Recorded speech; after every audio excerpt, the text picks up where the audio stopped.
Hi friends, అందరికీ నమస్కారం అండి. ఇప్పుడే అందిన వార్త రాష్ట్ర ప్రభుత్వ ఉద్యోగులకు సంబంధించి నేడు తాజా సమాచారం అండి.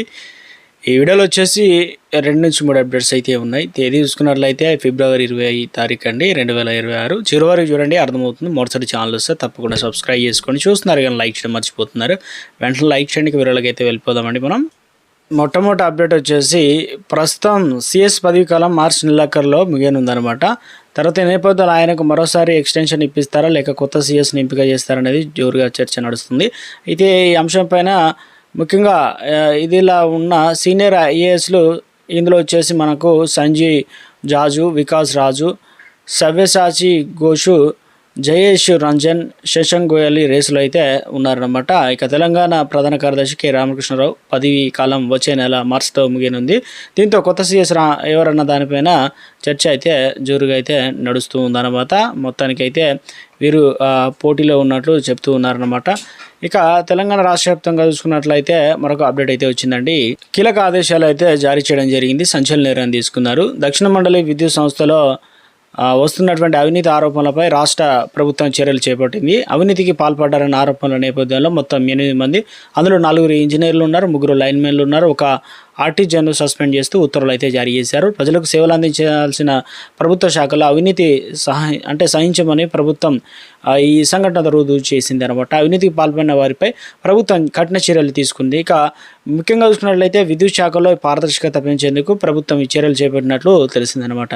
ఈ నేపథ్యంలోనే టీజీఎస్పీడీసీఎల్ సంస్థలో పలువురు అధికారుల అవినీతి నిజమని విజిలెన్స్ విచారణలో తేలడంతో ప్రభుత్వం వారిపై కొరడా జులిపించింది. ఈ ఘటన విద్యుత్ శాఖలో తీవ్ర చర్చకు దారితీసిందంటున్నారు. మొత్తానికైతే ఈ మధ్యకాలంలో టీజీఎస్పీడీసీఎల్ సంస్థ పరిధిలో ముఖ్యంగా ఏసీబీని మేనేజ్మెంట్ యాంటీ బ్రైబరీ సెల్ను ఏర్పాటు చేసింది. నేపథ్యంలో ఆ సంస్థలో జరుగుతున్న అవినీతిపై 150 పైగా ఫిర్యాదులు ఆ సంస్థకు అందడం అయితే జరిగిందనమాట. మరో అప్డేట్ చూసుకున్నట్లయితే రాష్ట్ర ప్రభుత్వ ఉద్యోగుల సమస్యలు సీఎం రేవంత్ దృష్టికి తీసుకెళ్లి పరిష్కారానికి కృషి చేస్తామని టీజేఏసీ చీఫ్ కోదండరాం అన్నారనమాట. గురువారం నాంపల్లిలో టీఎన్జీఓ భవన్లో టీఎన్జీఓ హైదరాబాద్లో city 2026 calendar Kodandaram MLC Addanki Dayakar అయితే ఆవిష్కరించడం జరిగింది. ఈ సందర్భంగా ఆయన మాట్లాడుతూ కోదండరాం తెలంగాణ ఉద్యమంలో ఉద్యోగులు పెన్ డౌన్ ధర్నాలు, ర్యాలీలు చేసి కీలక పాత్ర పోషించారు. ఏప్రిల్ నుంచి ఉద్యోగుల బకాయిలు చెల్లిస్తామని సీఎం హామీ ఇచ్చారని గుర్తు చేశారు. ఈ కార్యక్రమంలో తదితరులు అయితే పాల్గొనడం అయితే జరిగిందనమాట. సో మొత్తానికైతే ఒక లేటెస్ట్ అప్డేట్ అయితే ఇచ్చే ప్రయత్నం చేశారు.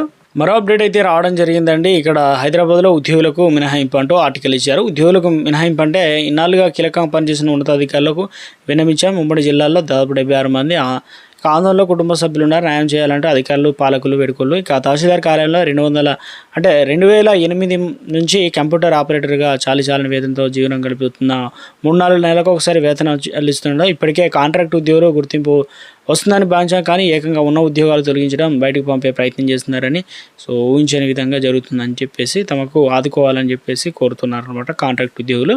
మరో అప్డేట్ చూసుకున్నట్లయితే కేంద్ర ప్రభుత్వ ఉద్యోగులకు సంబంధించి డిఏ పైన ఒక అప్డేట్ అయితే ఇవ్వడం జరిగిందండి. కేంద్ర ప్రభుత్వ ఉద్యోగులు పెన్షన్లకు మార్చి నెల ఎంతో కీలకం కానుంది.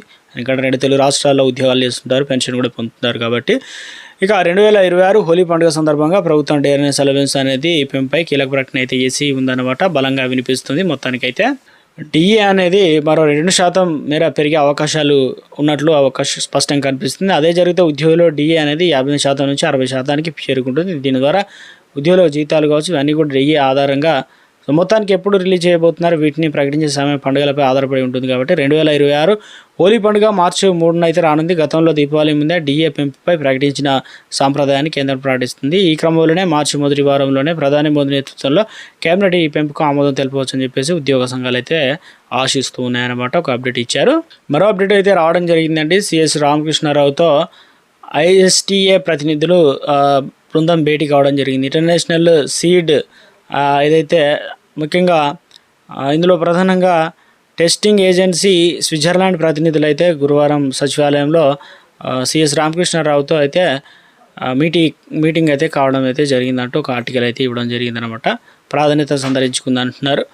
సో మరొక అప్డేట్ చూసుకున్నట్లయితే తెలంగాణ రాష్ట్ర వ్యాప్తంగా మరో అప్డేట్ అయితే ఇచ్చారండి. ఇక్కడ వచ్చేసి 60,000 కోట్ల అమ్మకాలు ముసుగు. ఇక ఒక సాఫ్ట్వేర్తోనే 6 ఏళ్లలో భారీగా పన్నులు ఎగవేత అంటూ ఒక లేటెస్ట్ అప్డేట్ అయితే ఇచ్చారు. దేశవ్యాప్తంగా లక్షలకు పైగా రెస్టారెంట్లో బిర్యానీ కావచ్చు, ఇతర ఆర్డర్ పెట్టినప్పుడు వినియోగంలో అయితే హైదరాబాద్లో తీగలాగితే అహ్మదాబాద్ వరకు కదిలిన డొంక అనమాట. అందరూ కూడా ఇదే సాఫ్ట్వేర్ వాడుతున్నారు. యూపీఐ చెల్లించినప్పుడు అటువంటివి నుంచి ఒక నెల తర్వాత మళ్ళీ ఆ సాఫ్ట్వేర్ నుంచి తొలగిస్తున్నారు. ఇవే వచ్చింది, లాభాలు రాలేదని చెప్పడం, దాంతోపాటు క్యాష్ ఇచ్చిన వాటిని అసలే చూపించకపోవడం, ఇలా పన్ను ఎగవేత అనేది అక్రమం జరిగినట్లు మొత్తానికి పన్నులు కట్టకుండా ఉన్నారనే విధంగా ఆర్టికల్ అయితే ప్రయత్నం చేశారండి.